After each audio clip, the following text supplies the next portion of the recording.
Llévate más de lo que esperas todos los días con el nuevo McValue en McDonald's. Ahora puedes comprar uno y sumarle otro por $1.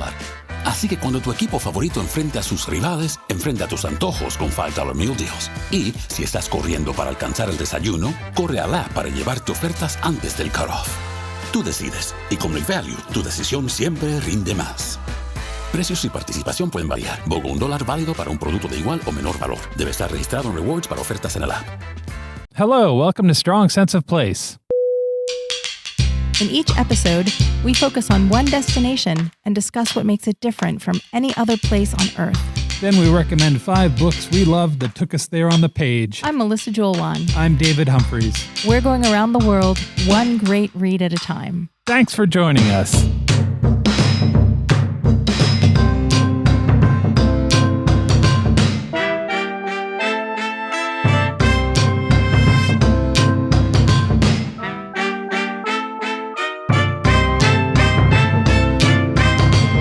Welcome to episode 14 of Strong Sense of Place. Today we're getting curious about Alaska. Our 49th state where raw frontier and the 20th century live side by side in a booming, thriving, promising land where the mountains are nameless and the rivers all run God knows where. And we have There actually are been to valleys. Alaska We have one time in the dead of winter for a few days. for a wedding. It was really nice. We went to Anchorage. Yep. It was a very cool city. Yeah. It has kind of a laid-back vibe. It was very northern exposure-ish. Super laid back. Yes. And Mostly, I think, because you might have a moose in your yard when you wake up in the morning. it feels very utilitarian, but they also really love nature. Because it's right there. Because it's right there. Anchorage feels like if people left Anchorage, nature would reclaim Anchorage in about 72 hours. Like there would be old growth trees downtown. Wolves and bears would be on the city council. Like it would be over. Also, because we were there in the winter, it was not completely dark the whole time, but it was never fully light while we were there either. Yeah, the sun kind of comes up over the horizon, rolls in at 10, takes a look at you, says, you know what? No. Not feeling it today. Yeah, today's not good. Maybe tomorrow. I don't know. And then it sets around 3. And from 10 to 3, it's duskish. Mhm. It was not the brilliant sunshine that you see sometimes in pictures of Alaska where the light is glistening on the water and the snow is sparkling. I'm assuming those pictures are from the summer. Yeah. Because it did And- not look like that in the And then winter. And then it looks like that at 10 o'clock at night. It was beautiful. Oh, yeah. And the food was amazing. We're going to Yeah. talk about food a lot today. Are you going to talk about eating the whale blubber? I am. Okay. Do you want to talk about the 101 now? Yes, let's do it. All right. Okay, let's get oriented. Everyone pretend you're looking at a map of the United States. We're going to go north to Canada, and then we're going to take a sharp left and run into Alaska. Alaska has water on 3 sides. To the west, we have the Bering Strait and the Bering Sea. And then just on the other side of that, hello, Russia. Yeah. Russia is very close to Alaska. Yes. To the south, we have the Gulf of Alaska and the Pacific Ocean. To the east, Alaska butts up against Canada's Yukon Territory and British Columbia. And then to the north is the Arctic Ocean and the Beaufort Sea. I'm going to take a little tangent. Dave doesn't know I'm going to do this. One of the questions that I've been getting a lot in email lately is how we do our research. Mm-hmm. And coming across the name the Beaufort Sea is an excellent example of how we go down rabbit holes when we are doing research. So I thought I would just talk about that a little bit because I saw Beaufort Sea and I thought to myself, well, that's got to be named for a person. Sure. So I looked it up. It is in fact named for Sir Francis Beaufort. And the first line of his Wikipedia entry is, he's a hydrographer. Okay. So right there, I'm like, why is he important enough? And What's a hydrographer? exactly. Yeah. So now I have more questions. Sure. A hydrographer is a scientist who measures the physical features of bodies of water and predicts their changes over time. This is very useful for navigational charts. Oh, all right. And that is important to Francis Beaufort because He was an Irishman. He ultimately became an admiral in the Royal Navy. But when he was 15, he was shipwrecked because of a faulty chart. And that inspired his lifelong commitment to creating accurate nautical charts. Wow. Yes. I think if I was shipwrecked when I was 15, I would never leave the shore again. Yeah. Well, Sir Francis Beaufort went the exact opposite direction. Yeah. He also apparently created his own cipher, and he developed something called the Beaufort wind force scale. So I'm thinking, wow, this guy is kind of showing off with all the things he's doing. Yeah. And then I read a little bit further. According to reports, between his marriages, he also had an incestuous relationship with his sister. Wow. So again, so many questions. But at this point, I'm like, I have moved very far away from Alaska. Yeah. Let's get back to the Alaska 101. Yeah. But that's a lot of living, Mr. Beaufort. Yes. And that's a snapshot of what happens when we start doing research about these places. You think you know something, you know they're interesting, and then you find these other little tidbits that just take you away. I'd wish I'd known when I was younger that the more you study one specific thing, the more it unlocks everything else. Yes, it's fascinating. Yeah. Okay, final word about the Beaufort Sea. It's frozen over for most of the year. Oh. So to the north of Alaska is often frozen. Just ice. Alaska is the largest state in area in the United States. Yeah. Its capital is Juneau, and Alaska became the 49th state in 1959. Recently. You may have heard the phrase Seward's Folly. Yeah. That is in reference to the original purchase of Alaska, which happened in 1867. U.S. Secretary of State William Seward arranged for the deal to buy Alaska from Russia. And people were like, you're an idiot. All that's up there is ice and snow.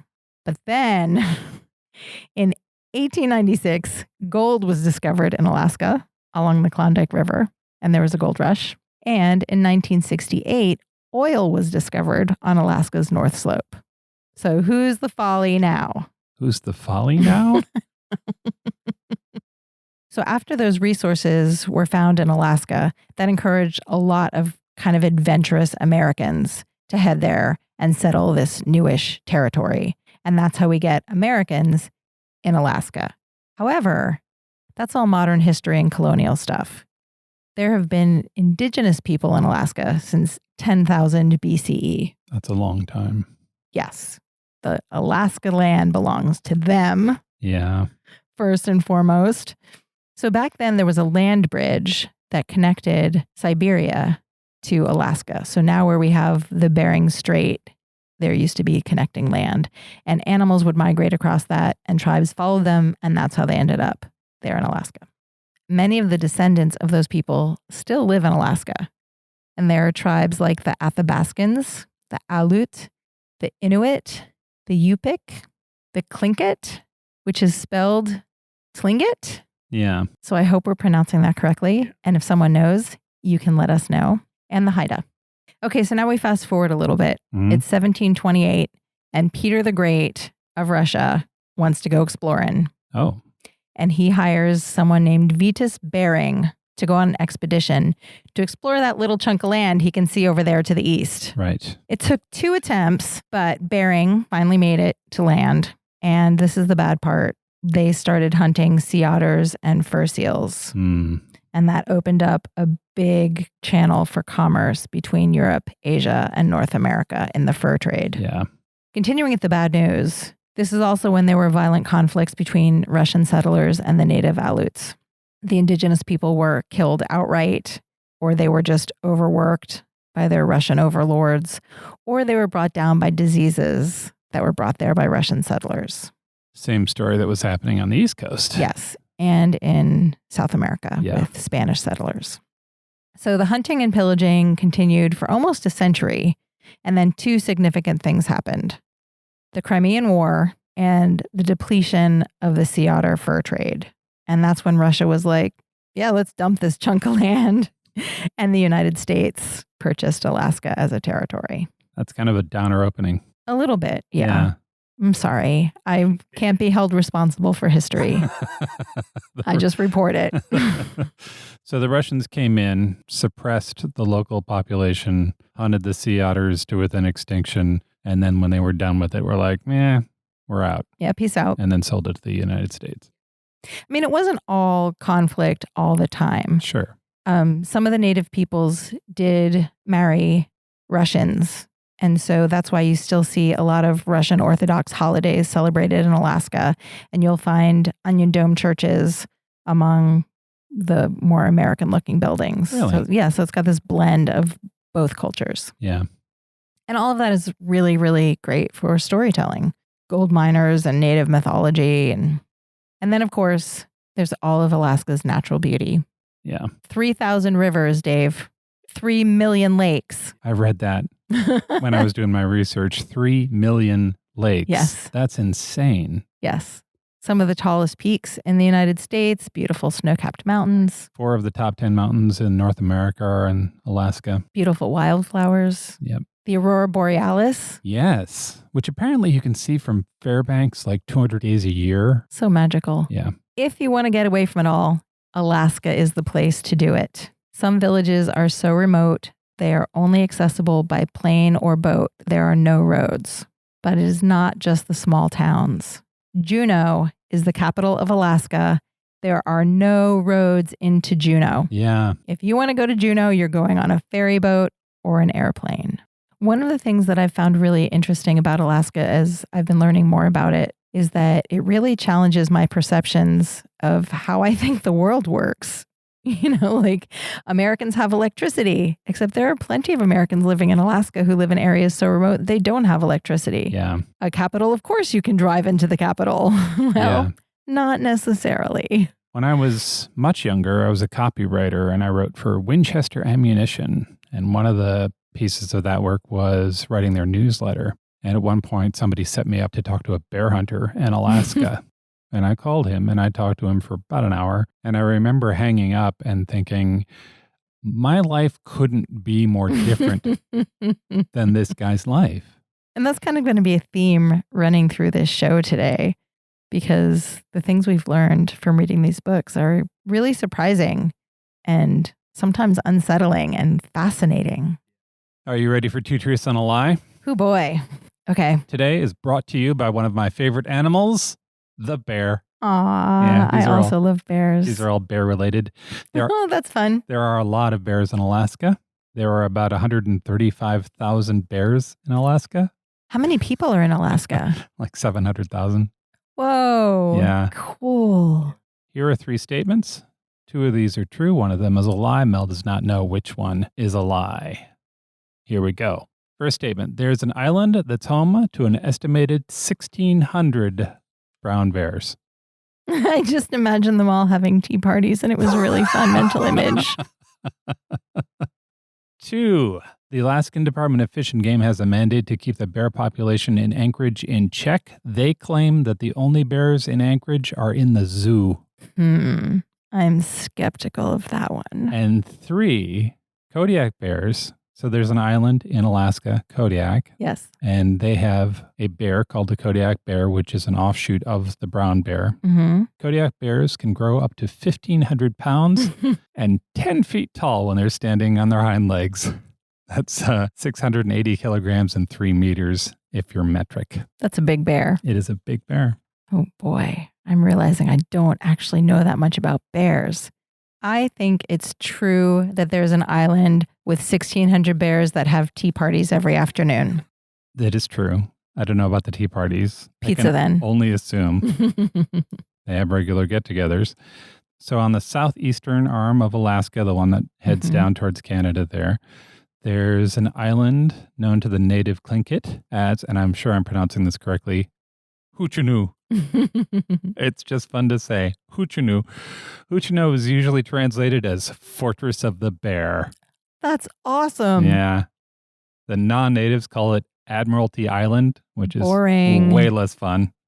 It is a big island. It is larger than Long Island. And it's home to the highest density of brown bears in North America. An estimated 1,600 bears hang out. Doing bear stuff. Drink tea, eating pizza, probably get together, watch a Super Bowl. They outnumber the human residents nearly 3-1. Right on. Yeah. Go Team Bears. The National Park Service also estimates that about 2,500 bald eagles live on the island. That sounds so magical. And there's also part of the island that's called Murder Cove. You've been warned. The novels are just writing themselves on this island. It's true. Okay, so that leaves me with bears in Anchorage and the Kodiak bear. Yeah. Okay, I'm going to say it is true that they've somehow gotten all of the bears out of Anchorage except for the ones in the zoo. Really? You bought that? So Anchorage is, first of all, Anchorage is much bigger. Okay, let me defend myself. Okay. The reason why is because I thought you were trying to trick me and the facts about the Kodiak bears were actually about grizzly bears. Kodiak bears are larger. We'll get to that. Okay. So Anchorage is a lot bigger than you think. It's over 1,900 square miles, which in size places it somewhere between Rhode Island and Delaware. Oh, wow. Yeah. Yeah. Alaska has these ideas of cities where it's, I guess we would consider it more of a county, like it's a large area. Anchorage is the 4th largest urban area in the United States. And the other 3, the top 3, are also in Alaska. There are between 200 and 300 black bears living in Anchorage, according to a rough estimate given by a biologist working for the state of Alaska. They also think that there are between 30 and 60 grizzly bears living in Anchorage. Oh, Yeah. So are they in an apartment complex? Like, where are these bears hanging They out? have a neighborhood, Beartown, and they all hang out there. It's a very open, non-xenophobic neighborhood. It's really nice. There are also approximately 30 northern timber wolves in the Anchorage area. Northern timber wolves, I've read this, can get up to 185 pounds in size. That is a big puppy. Yeah. Also, Anchorage is nestled up against a 500,000 acre state park called Chugach. One of the wildlife biologists said Chugach State Park is a bear factory. Imagining a bear smoking a cigar, standing on the front porch of the bear factory. Another day, bunch more bears.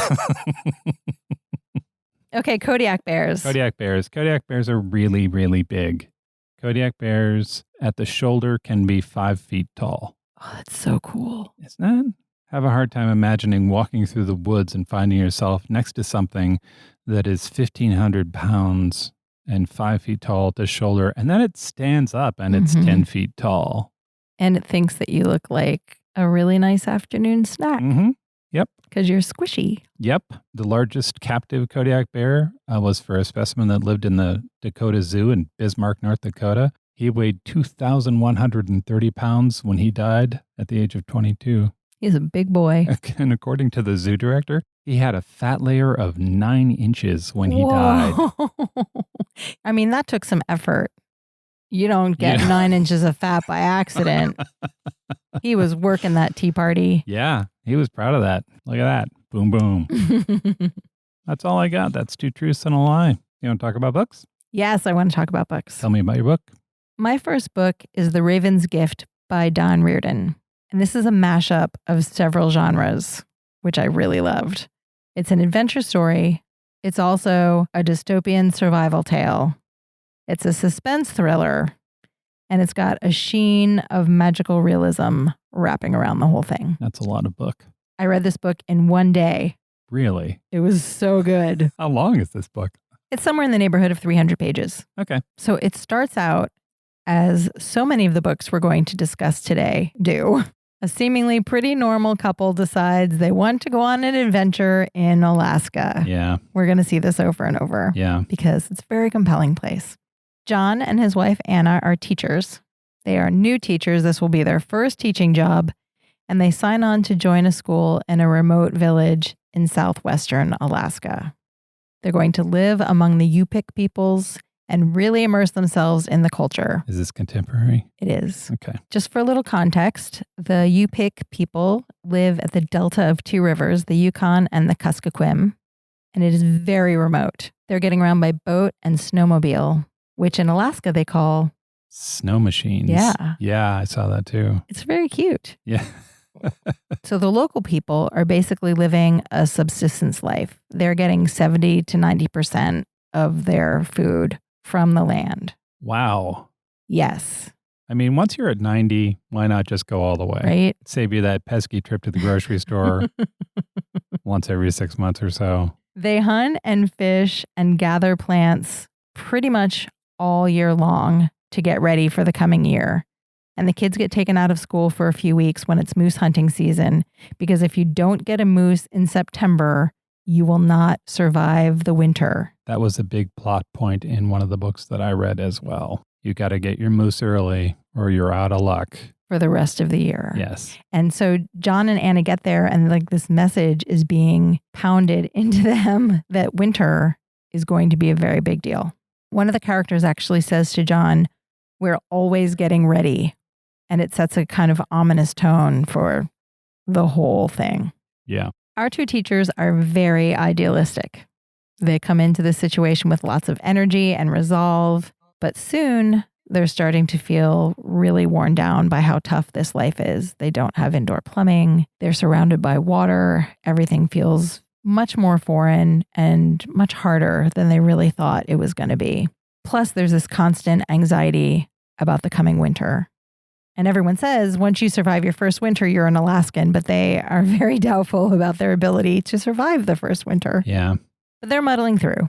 John befriends one of the native men and they go fishing together. And this guy is kind of helping him navigate this whole new lifestyle that they have. And when winter does finally arrive, just as brutally as they kind of anticipated, they're invited to the Slavic, which is a kind of Russian Orthodox Christmas celebration. They travel from house to house in the village and they sing songs and they eat candy and it's all very warm and welcoming.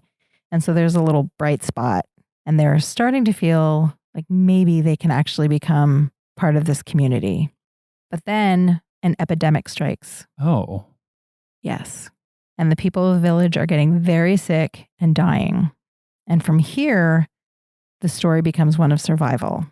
So we've switched from this kind of fish out of water situation to a life and death situation. Yeah. So I don't want to say any more about the plot because it would spoil the surprises. And this is a very suspenseful page turner. But I want to talk about the structure a little bit because it really adds to the reading experience. Okay.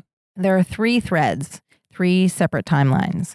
There's what happened in the village during the epidemic. There's John and Anna's experience acclimating to life in the village. And there's this Herculean effort to survive after the epidemic hits. Mm-hmm. And the chapters move around among those 3 timelines. So it's not linear. And it's not at all confusing, but it is really unsettling because you're not sure where you are in the story and where, if and where your characters are going to find solid ground again. Right. Very, very effective. I really loved it. This is why I read it in one day. Right. Because I had to know what was going to happen. Yeah. It's also a really timely story to read right now with the pandemic that we're all living through. It was both emotionally challenging and comforting to read about people also living through a very scary time. One of the other things that the author does really well is that even though the plot is quite harrowing, there's never despair. There's always this thread of hope running through the whole thing, even when things are really, really bad. He's pretty magical with the way he's putting words together so that it's really tough, but also somehow optimistic and hopeful. Does the author have a normal genre or? This was his first novel. Wow, really? Yes. Okay. He is also the author of a nonfiction book about the relationship between the military and people in Alaska. I like this for Strong Sense of Place for a few reasons. First and foremost, you get a lot of what life is like in a contemporary subsistence culture. Which alone is really interesting, right? There are things about this story that are so beautiful. The connection that people have to the land, their very strong sense of community, the simplicity of their life, like the things they do every day relate directly to staying alive. That is really powerful. I need to do this thing if I'm going to live. makes your priorities really simple. It really does, yeah. But it's also brutal and backbreaking and really insecure. Right? If you don't get that moose, you are in big trouble. Yeah. And then, of course, in the story, the epidemic hits and all of their preparation doesn't mean anything because now they're fighting virus. Yeah. So it makes Alaskans seem both very, very tough and resilient and also very vulnerable. Fragile, yeah. Yeah. The other reason it's perfect for the show is that the weather and the landscape are definitely characters. Yeah. They influence everything that happens. This book won a bunch of awards, including the 2017 Alaska Literary Prize, and it was a Washington Post notable book. And I loved it. It sounds like you did. And it sounds like a great, great book. It's The Raven's Gift by Don Reardon. My first book touches on many of the same points that yours does, but it's a little bit different. It's The Snow Child by Eowyn Ivey. I know that people really love this book. We got some recommendations to read this one. We did, which is why I read it. This is her first book. She was a finalist for a Pulitzer for literature for it, which brings us to the question, what have I been doing with my life? So her first book, she was a finalist for the Pulitzer Prize. That's right. It's set in 1920s Alaska. A couple moves there from Pennsylvania, fleeing the life that they had there and the heartbreak of not being able to have a child. And it weighs heavily on them, this bit. They are trying to outrun their past, and they are presented with what I can only assume was the fantasy of Alaska, and they bought into it, and they move up there. It is a hard life, Alaska, in the 1920s. Wow. There's cold and isolation and the whole trying to survive thing. There's the point that you mentioned, which is if you don't get an elk by September or so, you're out of luck. You get a sense of the couple's just exhaustion in trying to stay alive. When the book starts, we're dropped into the wilderness, and the main character, Mabel, is wondering about throwing herself into the nearby river. Oh, Mabel. And then she can't because the river is frozen over. Oh, that is so sad. Isn't it? That is really heartbreaking. And also just a fantastic image for what that's like. We're then swept into a nearby town, and there we meet the husband, and he finds out that there's even less money than he thought there was, and winter is coming. It's bleak and somehow beautiful, but it's bleak. Eventually, in a rare light moment, the couple makes a girl out of snow next to their cabin. They put a hat on her and a scarf on her, and then the next morning, the snow girl is gone, and there are only small footsteps leading away. What? Yeah. And then they start seeing glimpses of a mysterious child running wild among the trees. The girl appears and she disappears. She has a fox that follows her around. She seems to be attached to the snow somehow. They name her Faina. So at this point, do they think that she is the snow child that they made? Or are they not really examining that? That is an interesting question that comes up a lot. Ooh. Yeah. One of the great I like tricks, this. Yeah. One of the great parts of this book for me was the way that Ivy plays out the snow child. It was a long time before I decided if it was a real girl or a hallucination or projection of grief or a wild spirit of some kind. She is otherworldly, and she's played against the sort of the grit of Alaskan survival. That's awesome. The book is about their relationship to her and each other and how they become Alaskans. And it's got some really amazing writing in it. The author grew up in Alaska, up in the northern wilderness, so she knows what she's talking about, and she does a good job bringing it to the page. You can feel the cold and almost smell the trees and the lichen and the water. The seasons are huge characters. Winter in particular looms large over every scene. If we're not in it, we're getting ready for it. Yeah. And because of its relationship with the girl, it is both harsh and beautiful. The story is based on an old Russian folk story. Ivy used to work at a bookstore in a small town outside of Anchorage. She said she was working one day, saw this fairy tale, read it, loved it so much that she went home, put away a novel she'd been working on for 5 years and started this one. Wow. Yeah. That worked out very well for her. It was a good decision. Yeah. That's so cool. Yeah. Oh, I love that little spark of inspiration. Ivy interviewed with The Guardian, and she said this. She said, "The landscape is much bigger than civilization here. We tend to romanticize nature, but in Alaska, there's a dichotomy between beauty and something that's also a little terrifying. That's what I find fascinating in fiction writing, where there's some kind of friction you can't quite make amends with." And I read that and it rang with me for a couple of reasons. First, it really explains this work. She's playing two truths against one another, the beauty of Alaska and the bite of Alaska. Yep. And also, that's one of the things that I love most about fiction, when two seemingly contradictory things are true at the same time. Like, life is hard and challenging and we're all going to die, but at the same time, life is beautiful and full and we're all here now.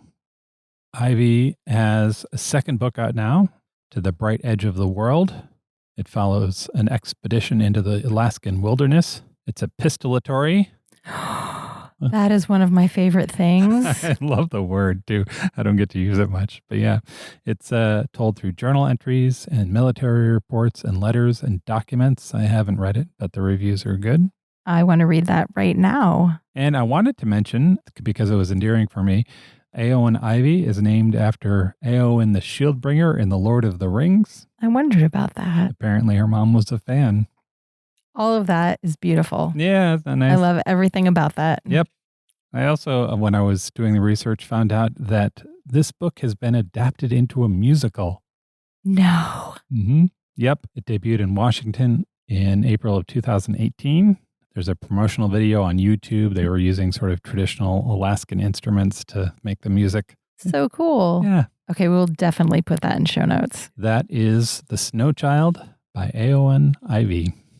My next book is The Whale and the Cupcake, Stories of Subsistence, Longing, and Community in Alaska by Julia O'Malley. This is a collection of essays about what food means to the people of Alaska. Whoa. And each chapter ends with a recipe. It was really great. I loved it. That sounds really great. So the author, in my opinion, is the queen of food writing. She won a James Beard Award in 2018, and she has written for The Guardian, Eater, National Geographic, The Washington Post, and The New York Times. She is a top-notch food writer, and she wrote this book. It came out in 2019. It was written as a companion to an exhibit at the Anchorage Museum that was all about Alaska's food culture. You can read this book in an afternoon. It's about 175 pages. Oh, okay. But by the time you've finished it, you'll feel like you went on a road trip around Alaska and you hung out with quirky, single-minded, independent Alaskans, and they fed you a whole bunch of food. That's a dream. It is a dream.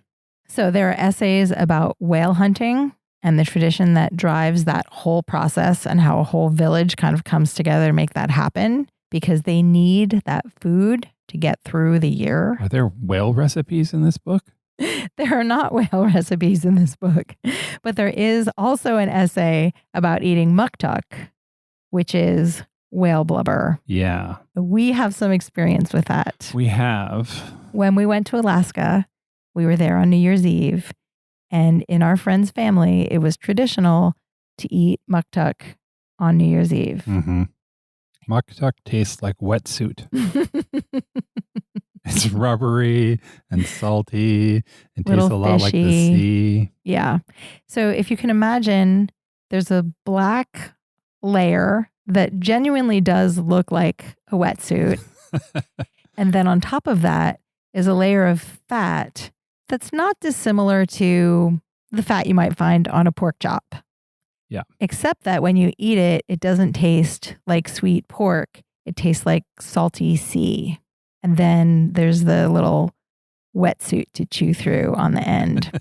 So they put it on a paper plate and they heated it up a little bit in the microwave to make it more chewable. Our friends just like sprinkled a little bit more salt on it and bloop, just popped a chunk into their mouth. It was cut into, I'm going to say 1-inch chunks. But they put some crackers out for me to help me. So I was kind of smushing just a little bit of it onto a cracker. It's one of those things, I think, where if you've been eating it your whole life, it not only tastes palatable to you, but you have warm associations built up around it. Like right? Twinkies. I was going to say like kibbeh, but okay.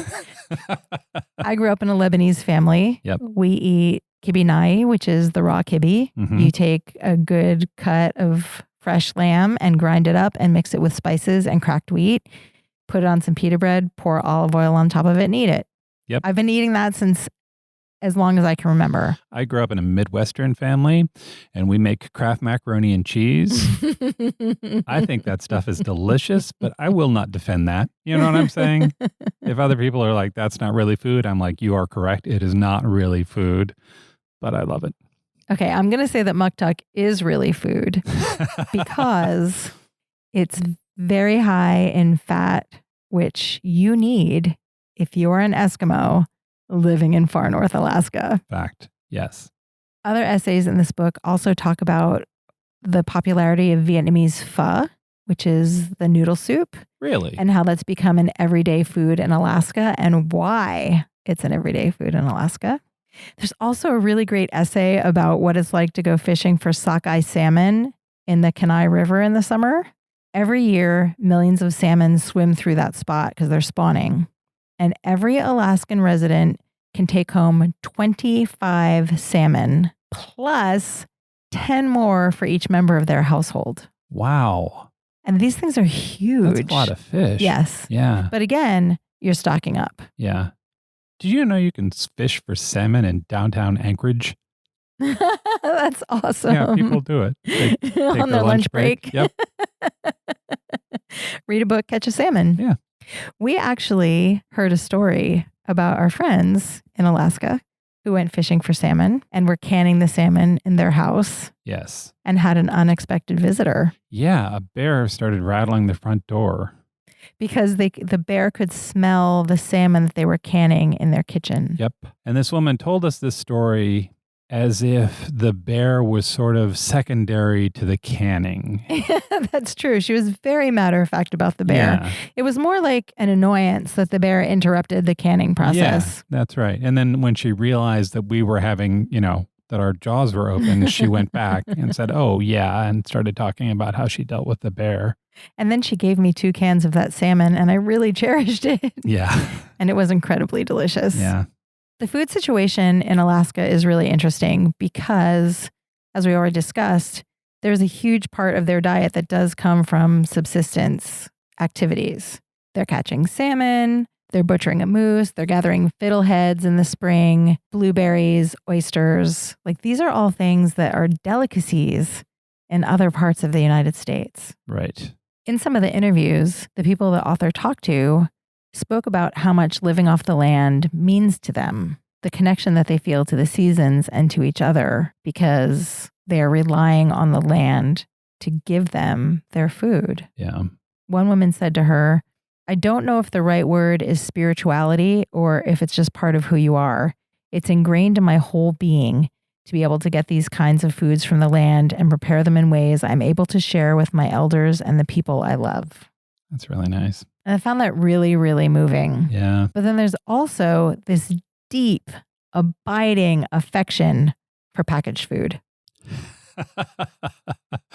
Yeah. Spam is very, very popular. Right. There's a really common snack called spam musubi, which is a slab of fried spam that's wrapped in rice and then rolled in nori, which is seaweed. Right. It's everywhere in Anchorage. Restaurants, church picnics, football practice, gas stations. And here's the other thing that makes it very popular. It costs about $3. Mm. When you're looking at a gallon of milk that costs like $20, that is very attractive. Yeah. The other thing that's really big is box cakes. Mm. Box cakes are a very big deal because they're shelf stable. Usually to the mix, you're adding eggs and oil. So sometimes in Alaska, they're made with seagull eggs. Oh. And if you can't get eggs, you can replace them with 7-Up. Really? Yes. Huh. One of the things I really enjoyed about this book is that the writing is very, very descriptive and evocative. You are transported right into that person's home kitchen, the cafe, the grocery store. But it's also really restrained. It's not sentimental. It never goes over the top. The other thing is that as I was reading this, I had this kind of yearning, this empty, hollow feeling in my chest. I want that feeling. I want to live off the land. I want to be like these brave people who live out in the wilderness. And I thought, yeah, I would enjoy that for like 4 days. Yeah. That would not be a good fit for me. Yeah. But it is a tribute to her writing that it made me think that. That is The Whale and the Cupcake by Julia O'Malley. My second book is If You Lived Here, I'd Know Your Name.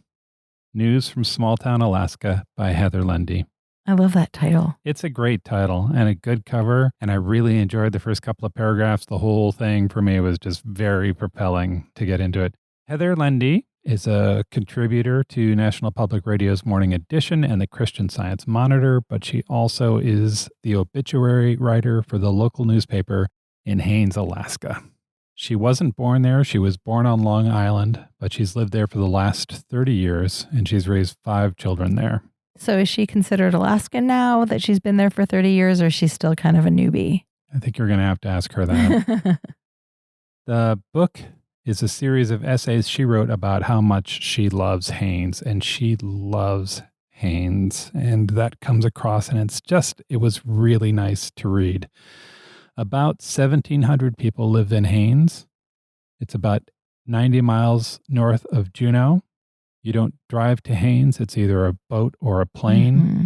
It is, by most accounts, devastatingly beautiful there. This is a paragraph from her book. John Muir came to Haines in 1879 with a friend who established a Presbyterian mission where the city of Haines now sits. Muir, one of the first non-natives to explore the region, afterward advised young people not to come to our part of Alaska. He warned that they'd have to either stay or know that every other place they'd see for the rest of their lives would be a disappointment. Wow. Yeah. And that's coming from John Muir. I know. He'd seen some Mr. California. Things. Yeah. That's beautiful. She talks a lot about what it's like to live in a town like that is beautiful and small and remote. As you might expect, because she's an obituary writer, there's a fair amount of death. Sometimes people just disappear in Alaska, which is hard for me to think about. Their plane goes down somewhere and they're never heard from again, or they go out on a hunting or fishing expedition and they just don't come back. Other times there are like fishing or sporting accidents. In one essay, she writes about the loss of a kid that she's seen grown up. He had the wherewithal to buy a fishing boat, but got caught up in a storm. There were 3 other kids on that boat and they made it, but he didn't. That's really sad. Yeah. Lindy has almost this magical ability to tell you 3 details about someone, and then you know what you need to know. When she was writing about her church, she wrote this. Our senior member is Maisie Jones, a widow who has an English accent. She always dresses up and sometimes wears a hat to church. When I had knee surgery, Maisie took the opportunity to get me acquainted with opera. She lent me videos of Carmen and La Boheme, and then came over and watched them with me just to make sure I understood the storylines.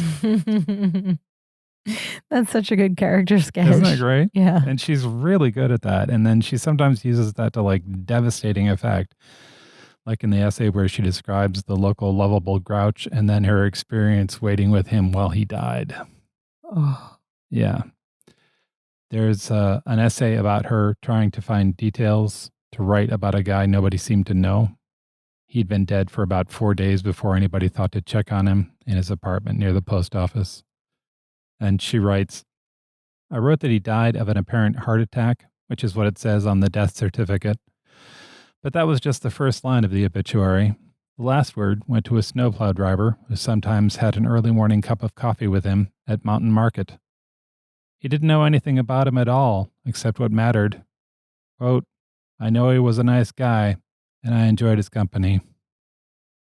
The book is not all life and death. There's an essay about making the perfect egg salad sandwich. Ooh. Yep. I love egg salad. I know. I should probably read that one. It's very situational, how she likes her egg salad. And so she tells you all of the parts that go into her perfect egg salad sandwich. There are weddings and dances. There are trips to go ice skating. One of her daughters is adopted from Bulgaria, and we read about what that trip was like for her. She talks about her son going hunting for the first time and what that was like for him, his father, and her. Between essays, there are reprints from the paper she works for. So little bits, so-and-so won an award, or somebody got married, or some business is celebrating an anniversary. One of my favorites was this one. A foot of light, fluffy snow fell Monday night. Tuesday afternoon, the temperature rose 15 degrees and the wind shifted to the south, creating perfect conditions for surreal tumbleweed-like snowballs on school fields and the wide beaches at the bottom of Cemetery Hill. Oh, I wish I could see that. Yeah, me too. The white balls also rolled down Main Street as if being pushed by unseen hands, prompting one onlooker to suggest that the angels were bowling. Some grew to the size of basketballs before they became too heavy to move. Okay, that is a beautiful piece of writing, and I want to see the magic snowballs. I do too. Tumbleweeds made of snow. Wow. Alaska, you're just showing off now. Yeah. For our Paris episode, I read The Only Street in Paris. That was a book written by an expat woman in Paris talking about the street she lives on, her adopted street that she'd been for 20 years or so. This is a remarkably parallel book. Mm-hmm. It is the same experience, but Haines, Alaska and Paris couldn't be more different. And reading those together really punched up for me what you get one place versus what you get in another. As you said in your review, it made me want to experience that life at the same time that I was thinking I would never do well in this situation. But it was a great book, and she seems like a lovely woman. That is, If You Lived Here, I'd Know Your Name. News from Small Town, Alaska by Heather Lundy. Surprise, I'm going to cheat again. It's time for the show for Mel to cheat and tell us other books that she's read. This is just a really short recommendation, just in case somebody likes mystery books. I read a book called A Cold Day for Murder. It is the first book in a series of 22 books by Dana Stabenow. So if you like this one, wow, you can spend a lot of time with a detective named Kate Shugak. Are the other 21 also set in Alaska? Yes. Really? Kate is a private eye in Alaska. Okay. This is a good, solid mystery with some great set pieces in it. It has a very, very strong opening description of snow in the forest and approaching an isolated homestead, and the sounds and the smells and the cold. And throughout the book, there are very vivid descriptions of the terrain, the weather, the cold, and the day-to-day difficulty of living somewhere that is so beautiful and so brutal. So, if you're just looking for a fun kind of potato chip read, you might like A Cold Day for Murder by Dana Stabenow. Now on to my actual third book recommendation. Just one cheat. There might be another one later. My final book is The Alaskan Laundry by Brandon Jones. And this is a coming-of-age novel about a young girl who is in a muddle at home in Philadelphia. So she runs away to Alaska to work in the fishing industry. That seems like a tough choice. The thing that I love about these books of people going to Alaska for adventure and also to try to escape whatever they're dealing with in their real life is that all of them remind us you can run to somewhere new, but all of your stuff is going to go there with you. Yeah. And maybe in this new environment, you'll be able to confront it.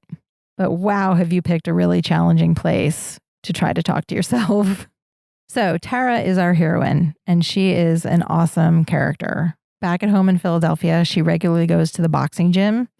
So she has the attitude of a girl who goes to the boxing gym, and she's in really good shape. And both of those things are going to serve her very well in Alaska. Because she's a boxing Italian girl from Philly, you believe from the get-go that she is probably going to be able to hold her own in Alaska. And so she presents as really tough. And she is. She's physically pretty tough.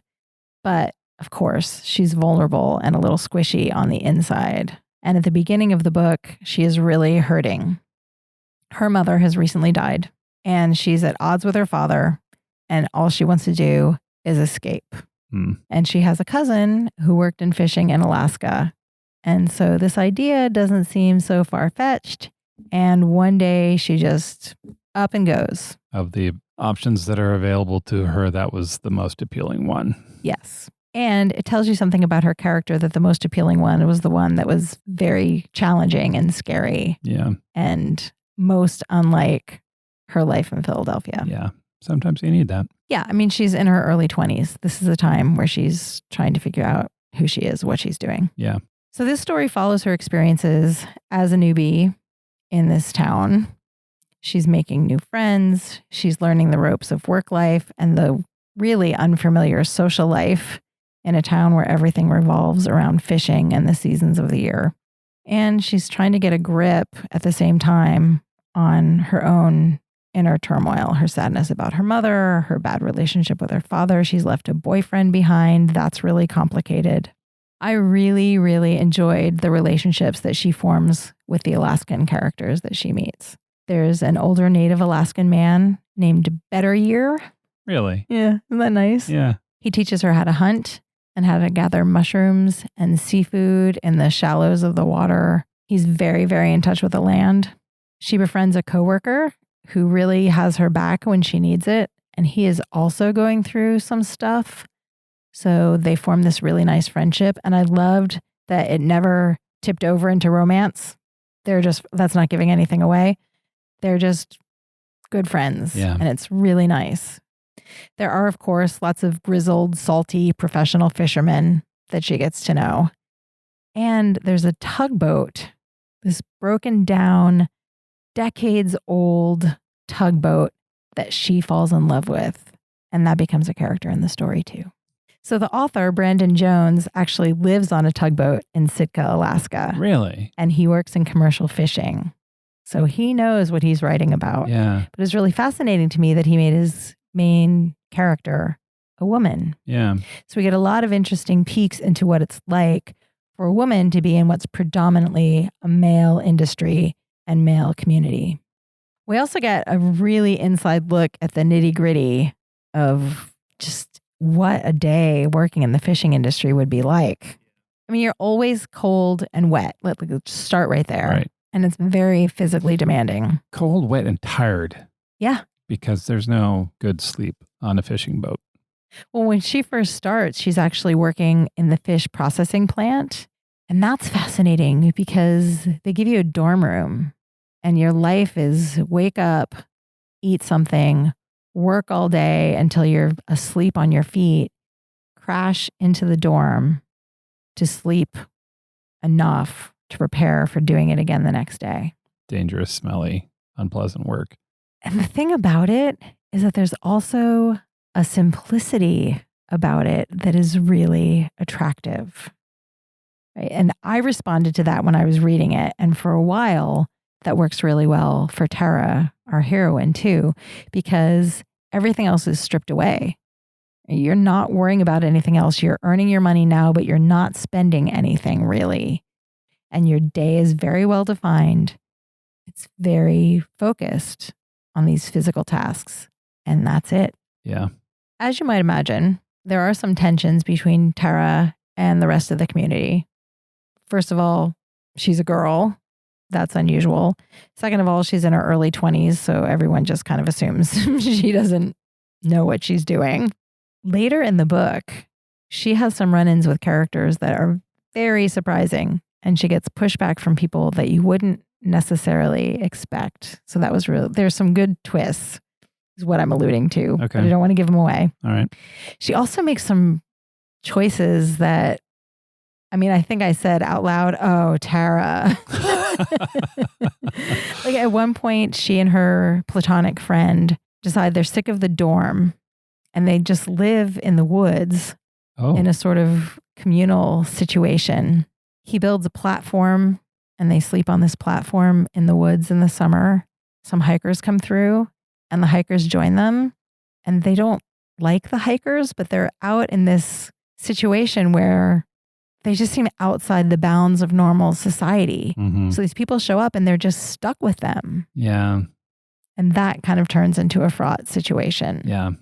This whole story has a sense of authenticity that I really enjoyed. And as the pieces of her life start to fall into place, it's optimistic without being sappy, which I also really appreciated. Ultimately, I think this is a story about how we define home and what home means to us, and how you choose the right people to have in your life so that you can be the best version of yourself and they can be the best version of themselves too. So, coming of age story with found family. Yes. That is The Alaskan Laundry by Brandon Jones. Nice. But I have one more cheat. I knew it was coming. There is a cookbook called Fishes and Dishes, and it is written by 3 Alaska fisherwomen. And I read it after I read The Alaskan Laundry. And it was a very good book pairing because there's a novel about a woman who works in the fishing industry. And then there's a cookbook, which is actually a collection of their recipes and essays that they've written about their lives working in the fishing industry. So I would recommend that if you're at all interested after you read the novel, you can go into the nonfiction and they go together really nicely. Awesome. That is the Fishes and Dishes cookbook. We'll link to all of that in show notes since I cheated so many times today. Those are 7 books we love set in Alaska. I don't know if you know, we have the show notes page for every podcast that we do, and they're all fantastic. I was looking at them recently. They're really fun. There's videos, there's pointers to all kinds of great stuff, most of which we've mentioned on the podcast, but not all of them. Some of them have extra little goodies and stuff. I highly recommend you check them out. They're really cool. When I'm putting those show notes together, I kind of throw off the shackles of writing a professional, polished blog post like I do in the rest of the blog.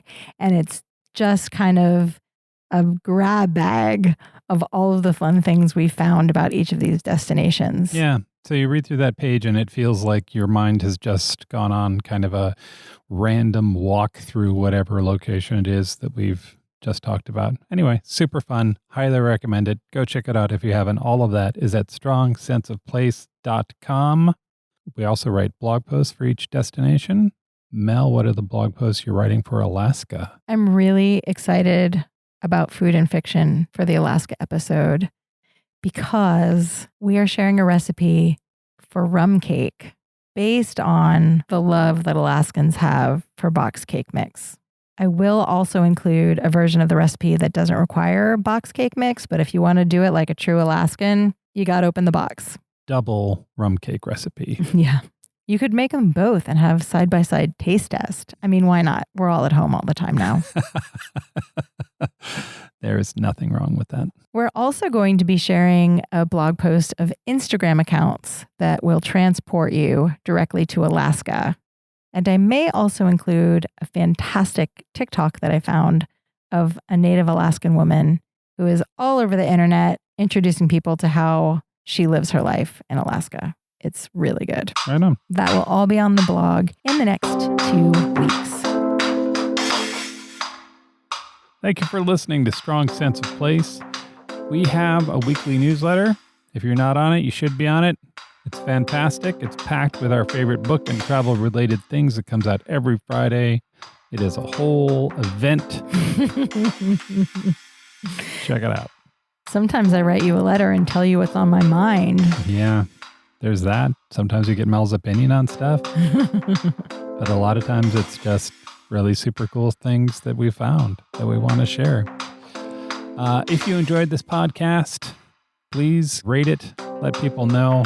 It helps us out. We can find a bigger audience. That would help us out very much. Thank you for doing that. And don't forget to subscribe so you never miss an episode. Mel, where are we going for our next episode?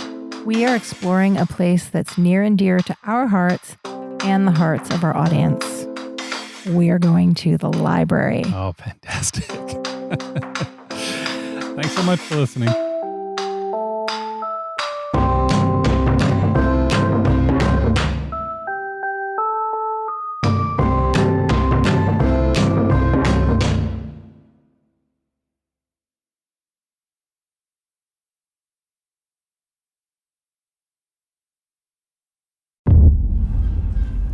Welcome to Gotham, Jimmy. It's not as bad as it looks. DC and Realm present Our vigilante, or Batman as he's called, possesses extraordinary physical skill. DC High Volume Batman. Fear. I have to make them afraid. I shall become a bat. Look there. What the hell? The Dark Knight's definitive DC Comics stories. He's got a motorcycle. Get after him or I'll have you shot. Take him down. Adapted directly for audio for the very first time. Thinks he's a damn Robin Hood. He dies. Looks like it's just you and me now, Phil Cooney. Hit the floodlight. It's showtime. New episodes every Wednesday. Follow and listen wherever you get your podcasts. Batman hasn't attacked anybody. What do you mean, blow up the building?